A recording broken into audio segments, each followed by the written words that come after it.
स्वागत है दोस्तों आप सभी का डिजिटल मैथ्स क्रांति में।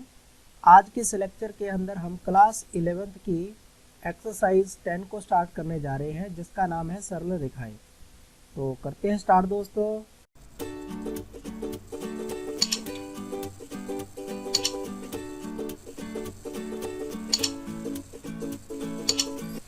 एक्सरसाइज के क्वेश्चन स्टार्ट करने से पहले दोस्तों हम कुछ मुख्य बातें समझ लेते हैं कि जैसे अगर हमें कोई दो बिंदु दे रखे हो, है ना, दो बिंदुओं के मध्य दूरी निकालना हो तो हमारे पास एक दूरी सूत्र होता है, दूरी सूत्र। ठीक है, वो क्या करता है, जैसे मान लो हमारे पास एक कोई पॉइंट P है x1, y1 और दूसरा कोई पॉइंट है Q x2, y2। तो इन मध्य की जो डिस्टेंस है, यहाँ से लेके यहाँ तक की जो डिस्टेंस है वो कितनी होगी, उस डिस्टेंस को निकालने के लिए हमारे पास एक दूरी सूत्र होता है। अगर आप इसकी स्थापना की बात करो तो उसकी स्थापना भी कर सकते हैं, नहीं तो आप इसको डायरेक्ट याद रख सकते हो। ठीक है, कि Q under root x2 minus x1 का whole square plus y2 minus y1 का होल स्क्वायर। ठीक है, अगर इसकी स्थापना की बात करें तो मान लो यहाँ पे हमने ये ग्राफ ले लिया, जैसे ये आपका कोई बिंदु P है x1, y1 और दूसरा कोई बिंदु Q है x2, y2। ठीक है, तो आप यहाँ देख सकते हैं कि यहाँ से लेके यहाँ तक की जो डिस्टेंस है वो आपकी x1 है और इसके सीध में यहाँ से यहाँ तक की टोटल जो डिस्टेंस है वो कितनी है, x2 है, ये x1 है। तो ये जो डिस्टेंस आप देख रहे हो यहाँ से लेकर के यहाँ तक की डिस्टेंस जो है वो क्या बनेगी, x2 माइनस x1 बन जाएगी। इसी प्रकार से अगर y डिस्टेंस की बात करें तो यहाँ से लेके यहाँ तक की जो पूरी डिस्टेंस है, इसकी सीध में जो पॉइंट आएगा आपका, ये आपका y1 है और ऊपर यहाँ तक आपका y2 है। तो यहाँ से लेके ये डिस्टेंस अगर हम निकालना चाहें तो ये y2 माइनस y1 आ जाएगी। अब अगर हम यहाँ पे ये PQ डिस्टेंस हमें निकालनी है तो यहाँ हमारे पास एक समकोण त्रिभुज बन जाता है जिसका कर्ण हमें निकालना है।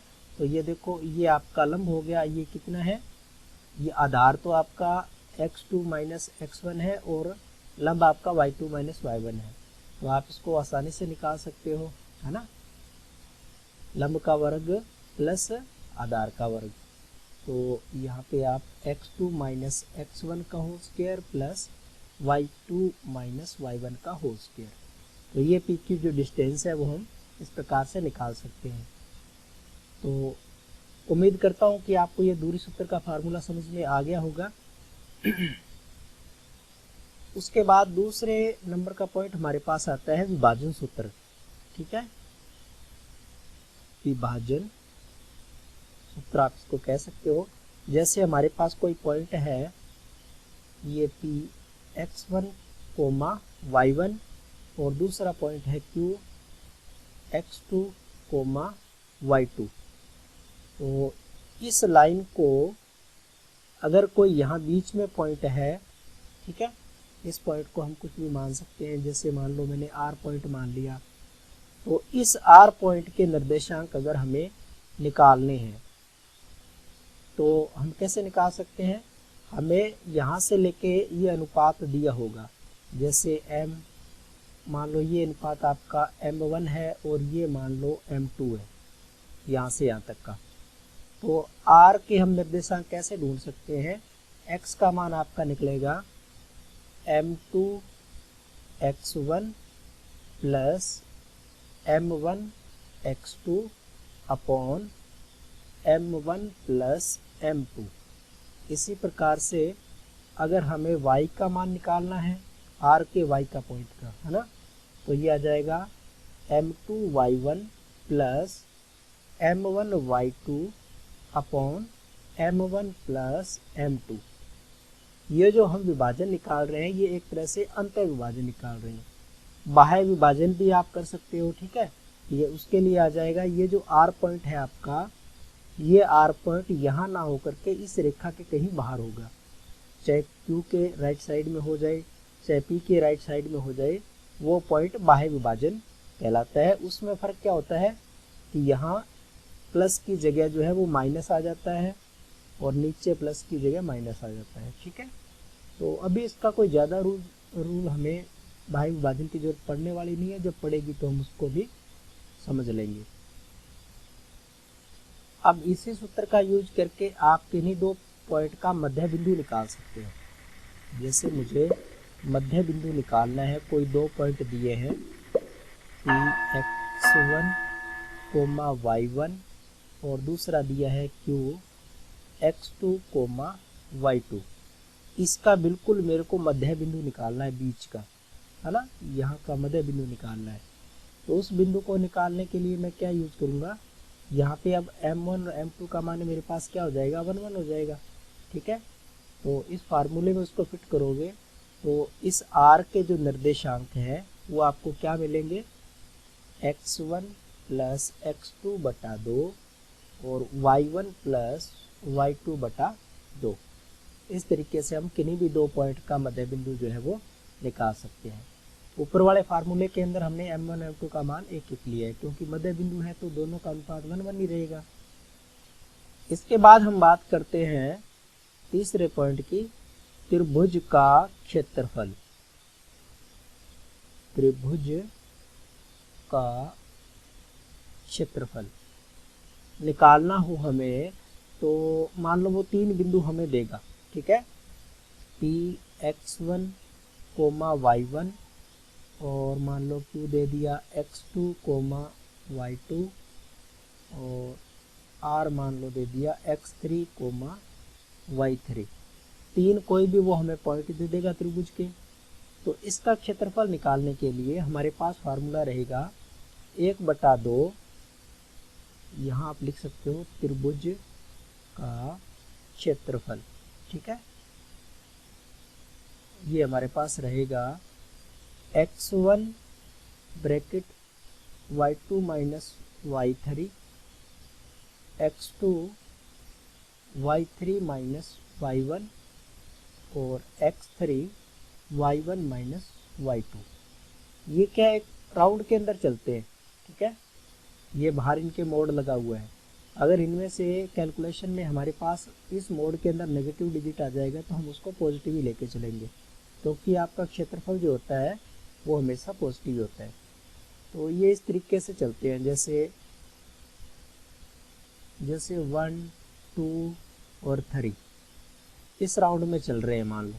ठीक है, जैसे यहाँ पे x1 आया तो y2 माइनस y3 आएगा, x2 आया तो y3 माइनस y1 आएगा और x3 आ गया तो y1 माइनस y2। ठीक है, इस चक्कर के अंदर इसको याद रखना है। और अगर आप इस फार्मूले को यूज नहीं करना चाहते हैं तो इसका एक विकल्प और भी है।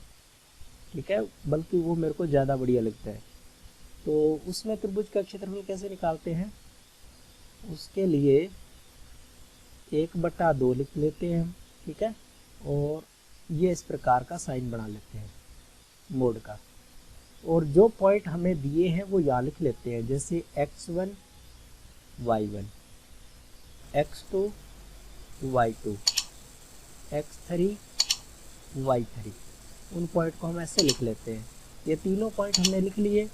इसके बाद जो पहले वाला पॉइंट है x1 y1 उसको यहाँ से दोबारा और लिख देना है, x1 और y1। अब इसको हम कैसे कैलकुलेट करेंगे उसके लिए थोड़ा सा आपको याद रखना है कि इसका इससे मल्टीप्लाई करना है और फिर माइनस करके इसका इससे मल्टीप्लाई करना है, यहाँ माइनस लगा के। ठीक है, फिर इसका इससे मल्टीप्लाई करना है, माइनस लगा के इसका इससे मल्टीप्लाई करना है। ऐसे करते जाना है, इसका इससे मल्टीप्लाई, माइनस लगा के इससे मल्टीप्लाई। ठीक है, इसका हम एक सवाल लेंगे तो आपको ज़्यादा क्लियर हो जाएगा। जैसे हम कोई वैसे ही एग्जाम्पल या आपकी एक्सरसाइज में से उठा लेते हैं क्वेश्चन। ठीक है, तो मैंने यहाँ क्वेश्चन नंबर फर्स्ट लिख लिया है, उसके चारों पॉइंट।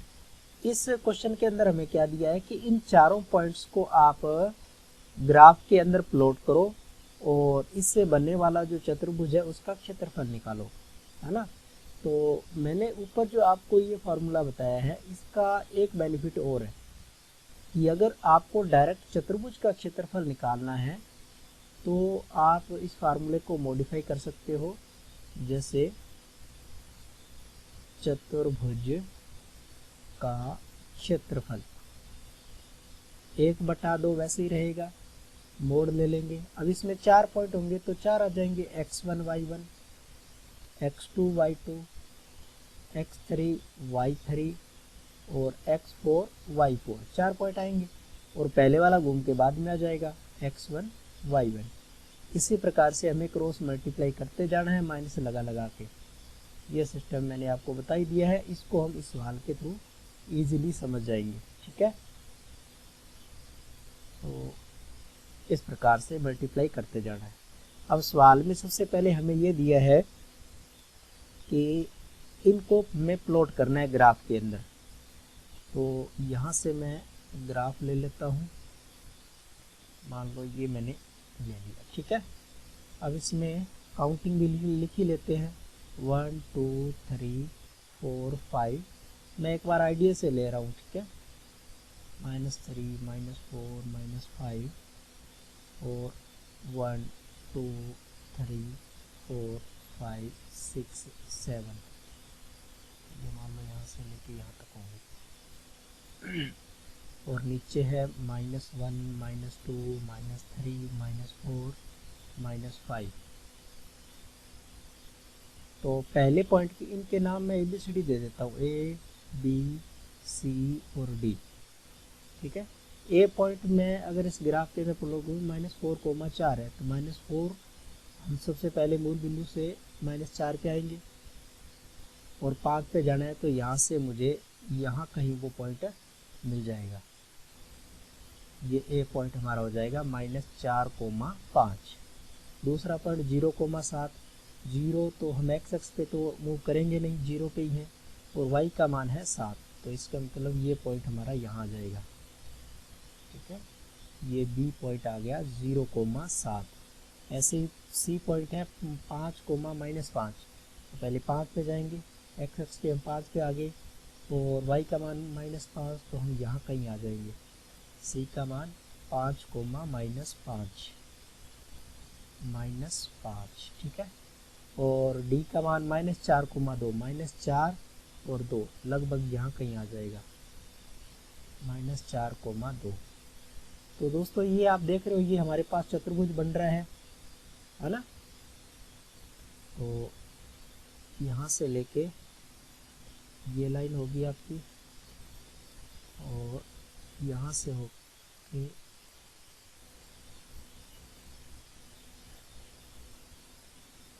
यहाँ से एक लाइन ये होगी और कुछ इस तरीके का ये हमारे पास चतुर्भुज आ रहा है।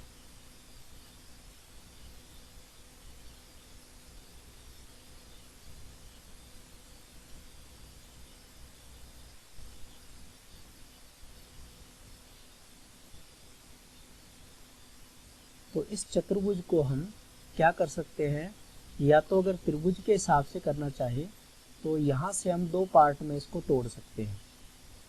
भी 2 त्रिभुज बना ले चतुर्भुज के, है ना। जैसे ABC का क्षेत्रफल निकाल लें और फिर ADC का क्षेत्रफल निकाल लें, दोनों के क्षेत्रफल को जोड़ लें तो हमारा आंसर आ जाएगा, समझ गए। तो अगर हम इसको त्रिभुज के बुक वाले फार्मूले के हिसाब से करें तो इस प्रकार से होगा। फार्मूला हम जानते हैं क्या है, त्रिभुज का क्षेत्रफल 1/2 x1 y2 - y3 x2 y3 - y1 और ये आ जाएगा x3 y1 - y2। ये हमारे पास फॉर्मूला है। तो इन पॉइंट को हम यहाँ पे अब यूज़ करेंगे। तो पॉइंट देख लेते हैं। जैसे मुझे अगर ABC त्रिभुज का क्षेत्रफल निकालना है, त्रिभुज का नाम है ABC में, ठीक है। तो ए वाले को अगर मैं x1 y1 मान रहा हूँ, यहाँ पे आप लिख सकते हो, ये आपका x1 है, y1 है, ये x2 है, y2 है, ये आपका x3 है और y3 है। तो इन्हीं पॉइंट का ये यूज करते हुए अब यहाँ इस फॉर्मूले में हम लिखेंगे। ठीक है, तो इस फॉर्मूले के हिसाब से हम यहाँ वैल्यू पुट करते जाते हैं। तो देखते हैं हमें क्या मिलता है। x1 का मान हमारे पास है -4 और y2 माइनस y3 यानी कि 7 और माइनस का 5 और प्लस x2 का मान हमारे पास है 0 और y3 का मान है -5 और माइनस y1 का मान है 5 और प्लस x3 यानी कि x3 है हमारे पास 5 और y1 का मान है 5 और माइनस y2 का मान है 7। इस फार्मूले को पढ़ी हमने लिख दिया 1/2। अब ये आ जाएगा -4 और ये आपके हो जाएंगे +12 और ये वाला पार्ट तो 0 हो जाएगा और ये 5 गुणा हो जाएगा -2 1/2 और ये हो जाएगा आपका 12 चौके 48 और -10 1/2 माइनस का हो गया 58। अब ये मोड के अंदर है तो ये पॉजिटिव ही रहेगा 1/2 58, इसको 2 से कैंसिल करेंगे तो ये आ जाएगा 29 वर्ग इकाई। ठीक है, अब इसी प्रकार से हम दूसरे त्रिभुज की बात करें, त्रिभुज ए डी और सी में। ठीक है, इसमें हमने ये x1 y1 x2 y2 और x3 y3 अब ये मान लिए हैं। तो इसी हिसाब से हम फॉर्मूला वापस लिखते हैं। तो ये हो जाएगा हमारे पास त्रिभुज का क्षेत्रफल 1/2 x1 y2 minus y3 x2 y3 minus y1 x3 y1 minus y2। ये हमारा फॉर्मूला हुआ। अब इस फॉर्मूले में हमें वैल्यू पुट करनी है।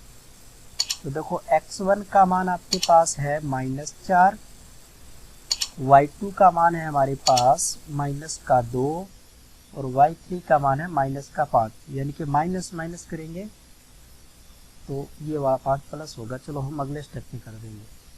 x2 का मान हमारे पास है -4 और y3 है -5 और y1 का मान है 5। x3 का मान है 5, y1 का मान 5 और y2 का मान है हमारे पास -2।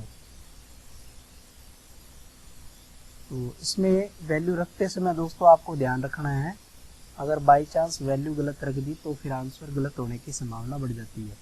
तो ये प्लस का 5 और माइनस के 2, तो 3 बचेंगे यहाँ पे, है ना। 3 चौके 12, माइनस का 12 आ गया और ये माइनस का 10, ये हो जाएगा माइनस यानी कि प्लस का 40 और ये प्लस के आपके हो जाएंगे 7 और 7 5 35। तो 1/2 और ये आपके माइनस के 12 और ये हो गए प्लस के 75। तो ये आपका आ जाएगा 63 और इसको हम डिवाइड करेंगे तो ये आ जाएगा 31.5 वर्ग इकाई। अब इन दोनों त्रिभुजों के क्षेत्रफल को अगर हम जोड़ देंगे, है ना, 29 और 31.5 को, तो हमारे पास टोटल आपका जो चतुर्भुज है उसका क्षेत्रफल हमारे पास आ जाएगा। तो ये हो गया 60.5 वर्ग इकाई। तो दोस्तों देखा आपने, चतुर्भुज का क्षेत्रफल निकालने के लिए हमें त्रिभुज के क्षेत्रफल को 2 बार यूज करना पड़ा और काफ़ी मशक्कत करनी पड़ी। वैल्यू जो है वो हमने सावधानी से रखी और कैलकुलेशन करी तो हमें आंसर मिल गया।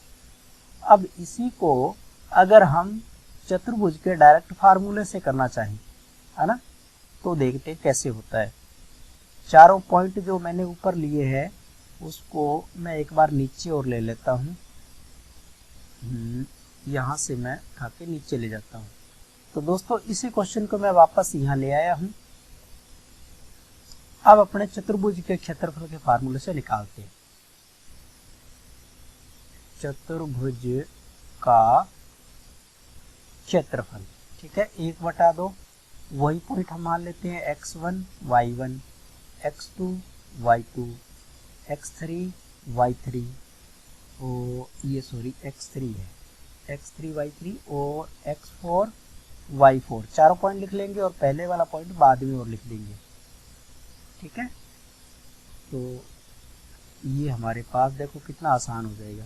-4 और 5, 0 7, 5 -5, -4 -2 और पहले वाला जो है उसको उठा के हम यहाँ पे लास्ट में और रखेंगे, -4 और 5। अब हमें कैलकुलेशन कैसे करनी है, इसका इसके साथ मल्टीप्लाई करना है, तो ये आ जाएगा -28 और इधर से मल्टीप्लाई करते समय हमें माइनस लगा के मल्टीप्लाई करना है, तो ये माइनस का आ जाएगा 0। इसका मल्टीप्लाई करेंगे तो ये आ जाएगा हमारे पास 0 और इधर से मल्टीप्लाई करेंगे तो माइनस लगा के करेंगे, माइनस का आ जाएगा 35। इधर मल्टीप्लाई करेंगे तो आएगा माइनस का 10, इधर मल्टीप्लाई करेंगे तो माइनस लगा के करना है। अब ये माइनस माइनस प्लस और फिर से माइनस हो जाएगा माइनस का 20। इसका मल्टीप्लाई किया तो ये है माइनस का 20 और माइनस लगा के मल्टीप्लाई करेंगे तो ये माइनस का हो जाएगा 8, ठीक है। ये हमारे पास आ गया। अब इसको हम जोड़ घटा लेते हैं जो हमारे पास आ रहा है। तो यहाँ पे माइनस का 28 ये है और ये वाला पार्ट भी आपका माइनस का 28 ही है, ये वाला पार्ट माइनस का 30 हो गया और ये माइनस का 35 हो गया। तो इन सभी को हम यहाँ जोड़ लेते हैं, 28, 35, 30 और 28, है ना। 8 8 16 और 5 हो गए 21, 2 ऐसा 4 और ये 6 10 2 12। तो ये हमारे पास आ गया 1/2 माइनस का 121, तो ये आ जाएगा 121/2। डिवाइड करेंगे तो आ जाएगा वही आंसर 60.5 वर्ग इकाई। तो देखा दोस्तों आप लोगों ने, इस फार्मूले के द्वारा हम बड़ी आसानी से डायरेक्ट चतुर्भुज का जो फार्मूला है उसको यूज करके क्षेत्रफल आसानी से निकाल सकते हैं। अगर हम त्रिभुज का क्षेत्रफल निकालना चाहते तो भी हम 3 पॉइंट रख करके इजीली निकाल सकते हैं। तो आज की इस वीडियो में दोस्तों बस इतना ही। मिलेंगे नेक्स्ट वीडियो के अंदर। इसी प्रकार की गजब की ट्रिक हम आपके लिए लेके आते रहेंगे। तो अगर आपने चैनल अभी तक सब्सक्राइब नहीं किया है या आप लोग मेरे चैनल पे पहली बार हों तो प्लीज़ चैनल को सब्सक्राइब कर लें और पास में आने वाले बेल आइकन को जरूर दबा दें। थैंक यू दोस्तों।